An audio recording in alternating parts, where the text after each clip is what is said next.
Salut tout le monde, j'espère que vous allez bien. Je suis extrêmement content aujourd'hui de vous retrouver pour cette nouvelle petite vidéo. Un peu en retard encore une fois, je m'en excuse. Une nouvelle filmographie de réalisateurs. Je vous invite à aller voir toutes celles que j'ai faites avant. La dernière qu'on a faite, que j'ai faite, c'était celle sur Michel Hazanavicius. Et je vous avais demandé de choisir entre Albert Dupontel et Xavier Dolan, il me semble. Et du coup, vous aviez choisi dans les commentaires Albert Dupontel. C'est pour cette raison que l'on va s'intéresser à ce grand monsieur du cinéma français aujourd'hui. Mais avant de commencer, je vais vous demander de choisir entre deux réalisateurs et celui que vous choisirez dans les commentaires, je ferai évidemment une filmographie de réalisateur sur lui lors du prochain épisode. Vous avez le choix entre Zack Snyder et James Wan. À vous de faire votre choix dans les commentaires. On va donc passer en revue l'assez petite filmographie d'Albert Dupontel, mine de rien, mais quand même assez sympathique. On va la passer en revue assez rapidement. Suite à quoi, on passera à mon classement, mon top 7 des films d'Albert Dupontel. Bref, j'ai trop parlé, c'est parti.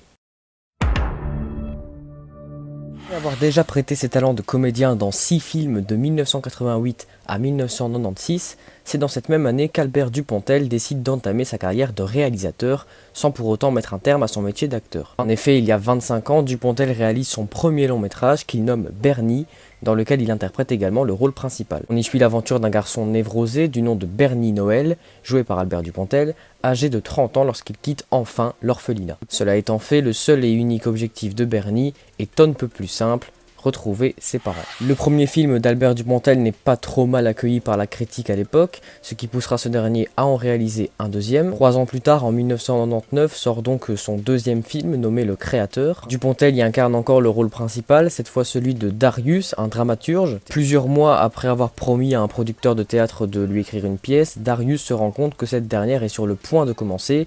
Les acteurs sont engagés et vont commencer à répéter, alors que les publicités concernant la pièce ont déjà été entamées également. À Darius d'écrire sa pièce assez rapidement. L'acteur continue alors sa carrière avant de retrouver l'inspiration de l'autre côté de la caméra en 2006, soit 7 ans après son dernier film, année où sort le film Enfermé dehors. Le film se déroule dans un monde imaginaire et suit l'aventure d'un SDF qui enfile l'uniforme d'un policier qui s'est suicidé. Roland, oui c'est son nom et il est joué par Albert Dupontel, en profite donc pour intégrer un commissariat de police dans lequel il prend connaissance d'une affaire à résoudre dont il décide de s'occuper. Le metteur en scène français démarre à partir de là un rythme de sortie de film plus important et réalise 3 ans plus tard le film Le Vilain en 2009. Albert Dupontel y joue ici un gangster du nom de Sidney Thomas qui se cache chez sa mère en pleine course-poursuite, mère qu'il n'a plus vue depuis presque 20 ans. Heureusement pour lui, Magnette Thomas, interprétée par Catherine Fro, est aujourd'hui une vieille femme plutôt naïve et insouciante. Bien entendu, Sidney ne dit pas à sa mère ce qu'il est devenu et la vraie raison de sa visite,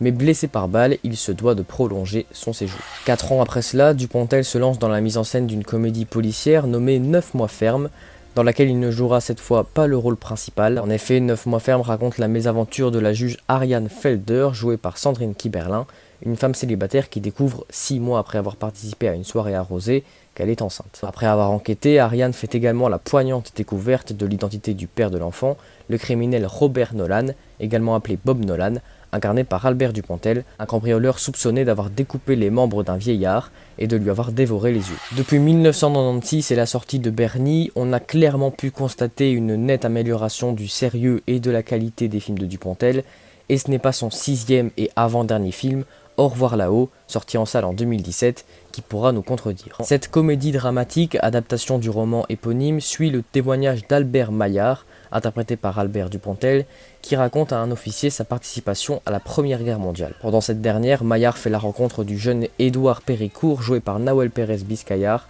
un soldat à la gueule cassée. Le film suit donc l'aventure de ces deux hommes qui devront faire face à l'ancien lieutenant Henri D'aulnay-Pradel, incarné par Laurent Lafitte.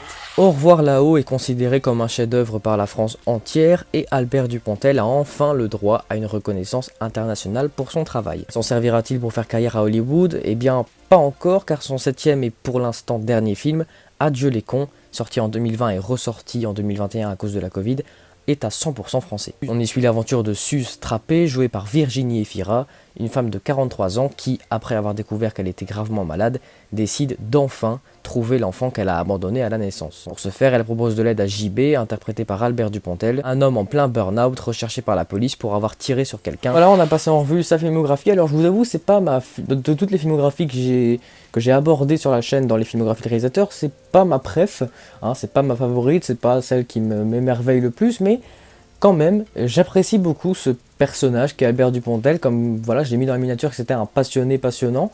Parce qu'il est passionné, c'est un vrai cinéphile, et il est passionnant pour ça, parce qu'il est passionné et il retranscrit sa passion dans son travail, et mine de rien, c'est ce qu'on a envie de voir dans un réalisateur à l'heure actuelle, et donc c'est pour ça que j'admire Albert Dupontel, même si je n'apprécie pas forcément tous ses films. Justement, ces films, parlons-en, on passe à la 7ème place directement, à laquelle j'ai mis son premier film, et qui est du coup le film que j'aime le moins de Dupontel, le film Bernie.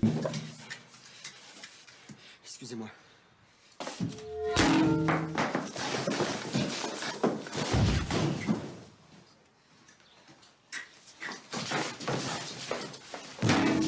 Bernie, qui est un film assez connu et même assez culte, j'ai envie de dire, que les gens aiment bien, c'est un film assez populaire. C'est le tout début de Dupontel, il est excellent au niveau de l'acting, et même au niveau de la réalisation, c'est pas dégueulasse non plus. Donc sur ce coup-là, il se débrouille très très bien, au niveau de son jeu et au niveau de sa réalisation, rien à dire, mais au niveau du film en lui-même, sur tout ce qu'il y a derrière, sur le reste, sans plus quoi. Le rythme est bon, mais le scénario franchement part complètement en vrille. C'est le but du film, vous allez me dire, mais là c'est juste pas crédible, c'est juste totalement exagéré. J'ai l'impression qu'il met du déjanté pour dire de mettre du déjanté, parce que mine de rien, quand tu mets du déjanté, bah, les gens ils ont pas trop le droit de dire que c'est nul, parce que bah, c'est du déjanté, donc t'as envie que ce soit du déjanté, et donc bah, c'est comme ça en fait. Le film est comme ça, t'as pas le droit de dire, t'as le droit de dire si ça te plaît ou pas, mais t'as pas le droit de dire que c'est mauvais pour ça. Le problème, c'est que c'est tellement déjanté que tu vois que c'est fait juste pour ça, en fait, juste pour qu'on ne remarque pas que c'est mauvais. C'est un film qui est moche, franchement, enfin, visuellement, c'est pas beau à voir du tout. Il y a des films qui sont sortis bien avant, qui sont bien plus beaux à regarder. Bernie, non, c'est vraiment moche. Bon, après, c'est vrai que niveau du budget, c'est un film français en plus, c'est le premier film de Dupontel, donc c'est vrai que, voilà.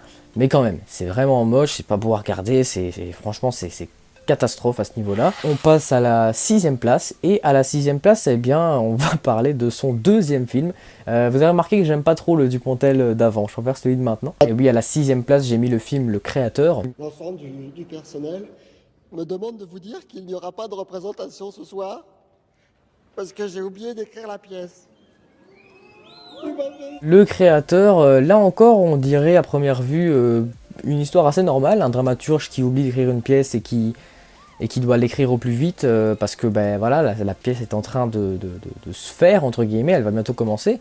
Donc ça, franchement, niveau pitch, c'est je pense le film de Dupontel qui me faisait le plus envie, et c'est quasiment celui qui m'a le plus déçu parce que ben, ça part totalement en couille et pour rien. On va dire que la première demi-heure est vraiment bonne, elle remplit ce que j'avais envie qu'elle remplisse, mais plus ça avance et plus ça part en couille. Le personnage de Dupontel, catastrophe. Ça se voit qu'à l'époque, Dupontel faisait vraiment des trucs très déjantés, il en fait encore maintenant, moins.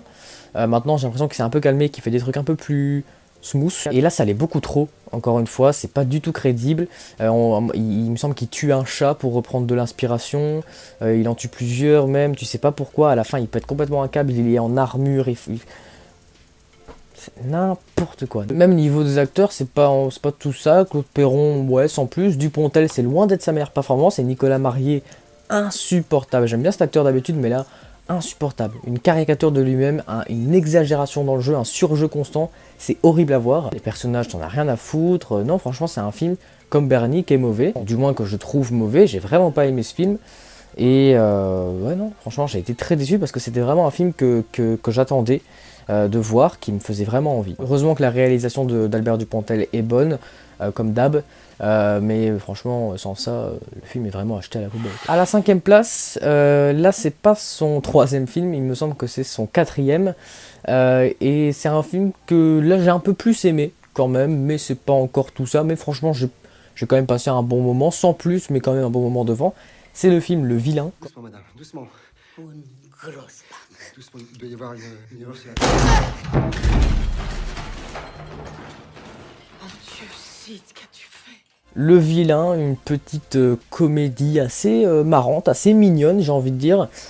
Sans plus, encore une fois, c'est pas du grand art, c'est pas du grand cinéma, mais c'est quelque chose de vachement regardable. Les trois acteurs principaux, donc Albert Dupontel, Catherine Fro et Nicolas Marié, sont tous les trois vraiment bons dans le film. Sur leur jeu, il n'y a rien à dire, il n'y a rien d'extraordinaire, de révolutionnaire, ou je sais pas quoi, mais franchement, il n'y a rien à dire. L'histoire est sympa, le rythme est très bon, on s'ennuie pas, c'est un bon divertissement, franchement. Les personnages sont attachants, il y a quelques scènes qui sont drôles, le concept du film est vraiment sympa. Le problème, c'est que le film raconte pas grand chose, et du coup, t'as l'impression que le film ne commence pas en fait. Le scénario est cool, sympa, divertissant dans certaines scènes, mais dans la plupart du temps, c'est quelque chose de relativement simple et du coup, tu sais pas trop l'objectif de Dupontel en faisant ce film, tu sais pas trop quand il commence, tu sais pas trop... Voilà. Mais l'histoire en elle-même est cool. J'ai pas aimé la réalisation de Dupontel par contre, je trouve que ça faisait trop dessin animé, trop artifice, trop faux en fait, et j'ai vraiment pas aimé, j'ai vraiment trouvé ça moche. Et la photographie beaucoup trop saturée, le jaune est jaune vif,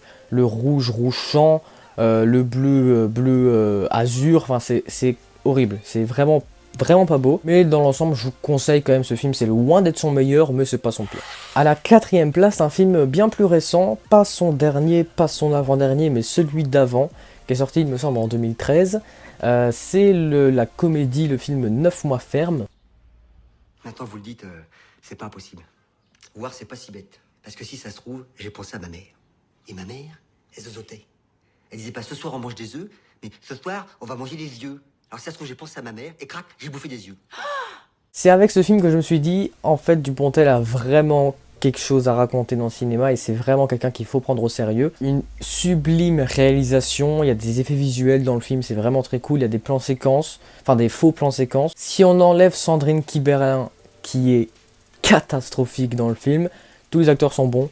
Dupontel évidemment par exemple, Nicolas Marié aussi, Philippe Huchon aussi, il y a aussi des petits caméos, il y a Jean Dujardin qui joue un mec de langue des signes qui fait des signes, mais c'est n'importe quoi, c'est juste à mourir de rire. Il y a Grégoire Ludig, il y a Gaspard Noé, Terry Gilliam, des très bons, enfin franchement des caméos qui sont plutôt cool. L'histoire est juste géniale, c'est un concept extrêmement drôle, original, franchement c'est juste très cool. T'as envie de savoir ce qui se passe à chaque fois, en plus le film comme d'hab chez Dupontel n'est pas très long, donc bien rythmé et donc tu t'ennuies pas et franchement ça donne lieu à un divertissement vraiment bon et des scènes assez drôles. Par contre on m'explique encore une fois le César de la meilleure actrice pour Sandrine Kiberlin, mais sérieux, c'est n'importe quoi. Elle a la même gueule du début à la fin, elle exprime aucune émotion, c'est pas un jeu d'actrice. Il y a quelques facilités scénaristiques mais je vais pas les dire pour pas spoiler. Quoi qu'il en soit, je vous conseille 9 mois ferme, il est en tout cas en Belgique sur Netflix, en France je sais pas. Franchement regardez-le, c'est un très bon divertissement, c'est pas un film exceptionnel, parfait ou quoi, c'est pas le meilleur Dupontel, mais franchement regardez-le. On entre sur la 3e marche du podium avec un film que je pensais ne pas aimer parce que c'est un des premiers d'Albert Dupontel, c'est son 3e et je m'attendais à un film comme Bernie, comme le créateur, et en fait non, c'est le premier bon film de Dupontel et même très bon film en tout cas à mes yeux. Et pourtant j'étais très sceptique au début, mais franchement j'ai adoré le film, j'ai trouvé ça très drôle. C'est le film Enfermé dehors. On croit rêver, bordel. Et qu'est-ce qu'il fait le juge, tu peux me le dire? Ah bah voilà, rien. Et pourtant il les connaît toutes les saloperies de cette ordure. Il les a eus, les rapports, tous, nom de Dieu. Et on sert à quoi, nous, tu peux me le dire? Bon, on est là, peinard, la cafette dégueulasse. Et entre deux nausées, on rêvasse à nos acquis sociaux, la retraite, la récup du temps libre, et pendant ce temps-là, cette ordure.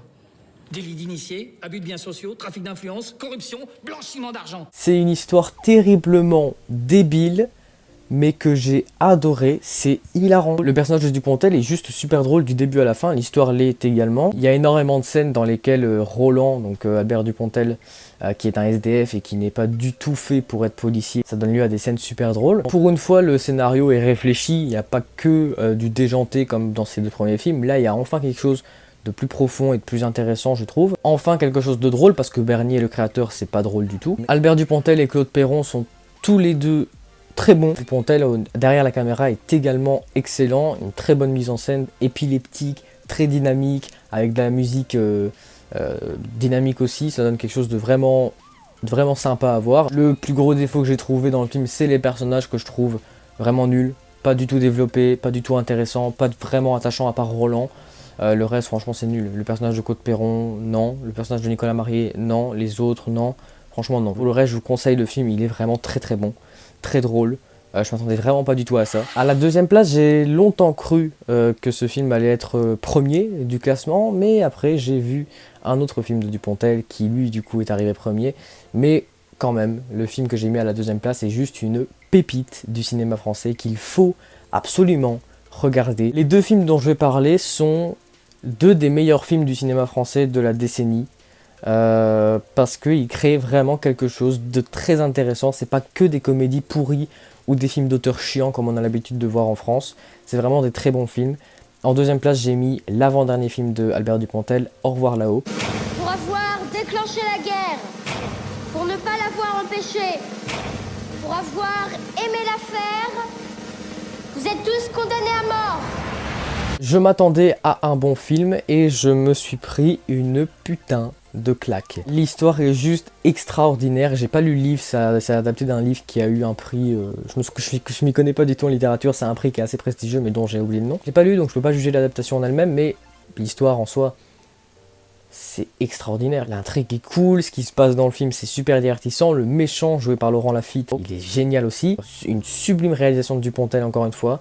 Peut-être sa meilleure. Visuellement c'est un film qui est absolument sublime en termes de photographie, en termes de costumes, de décors, de direction artistique tout simplement, en termes de tout. C'est un film qui est parfait visuellement, c'est une vraie claque. La musique elle est juste marquante, elle revient assez souvent dans le film et elle est juste magnifique. Les trois acteurs principaux sont excellents, Albert Dupontel évidemment, Nahuel Pérez Biscayar aussi, que je ne connaissais pas et qui a joué dans rien en fait. Il me semble que c'est celui qui a fait 120 battements par minute, sans oublier Laurent Lafitte de la Comédie Française, évidemment sublime acteur, hein, c'est pas pour rien qu'il est dans la Comédie Française. Et il joue un méchant très charismatique et il a un jeu d'acteur très très bon. Encore une fois, et c'est vraiment un problème chez Dupontel, j'ai vraiment eu du mal à m'attacher au personnage. Il manque vraiment de développement, tu comprends pas les intentions d'Albert, tu connais pas vraiment l'histoire de Péricourt, donc de Nahuel Pérez Biscayar, tu le connais pas vraiment. Laurent Lafitte, donc Pradel, tu sais pas vraiment pourquoi il est méchant non plus, donc tu comprends pas trop. Pour le reste, franchement, c'est un film presque parfait, il faut le regarder. C'est limite un chef-d'œuvre du cinéma français. Dupontel se surpasse avec ce film. Quand je vois les trucs qu'il a fait avant, qui étaient vraiment pas dingues pour la plupart. Voilà. Justement, je parlais des personnages qui manquaient cruellement de développement et qui n'étaient pas du tout attachants. Eh bien, on dirait que pour son dernier film, pour l'instant, qui est au cinéma à l'heure actuelle, que j'ai mis en première place, eh bien, il s'est grandement amélioré. Je parle évidemment du film Adieu les cons. Excusez-moi de vous dire ça, madame, mais on kidnappe pas les gens pour leur demander de l'aide pour un dossier. On leur tire pas non plus dessus quand ils sont au travail. C'est sur moi que je tirais. Ah bon? Prévenez à l'intérieur. Est-ce qu'il peut récidiver? J'aimerais vous dire que non. Et maintenant, il est en fuite, en rage. Madame, si je peux vous aider, c'est très gentil, mais je vois pas comment. Si je retrouve le dossier, vous m'aiderez? Waouh.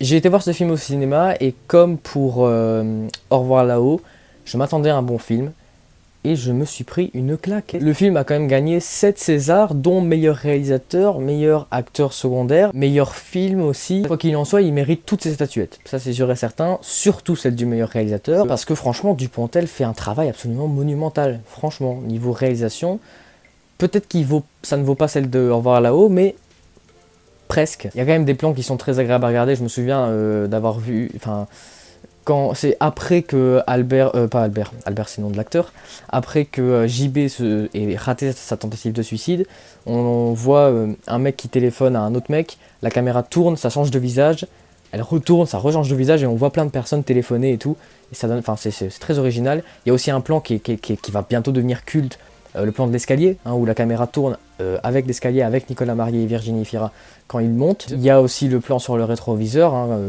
celui de la voiture de Virginie Fira, enfin de Sustrappé, le nom du personnage. Bref, plusieurs plans qui restent en tête et dans tous les cas, une excellente réalisation. Et comment parler de ce film sans parler des acteurs? Je suce Dupontel depuis le début de la vidéo, mais je vais pas m'arrêter. Acteur extraordinaire, il le montre encore dans ce film.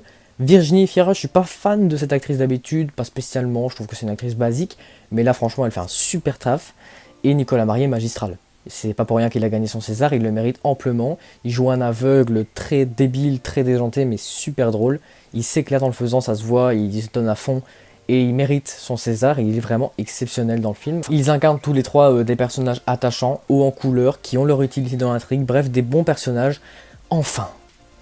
Parce que putain, c'était pas vraiment ça dans les films de Dupontel avant. Là, enfin, c'est des vrais personnages. Le scénario est super touchant, super bien écrit, l'histoire est cool, elle est divertissante, elle est drôle, elle a une excellente morale, elle est même triste à certains moments, elle est poignante. Franchement, c'est la première fois, enfin non, Au revoir là-haut, c'est quand même vachement poignant aussi, mais Au revoir là-haut et Adieu les cons, c'est vraiment les deux films qui, je l'espère en tout cas, sont en train de nous amener, faire naître un nouveau Dupontel.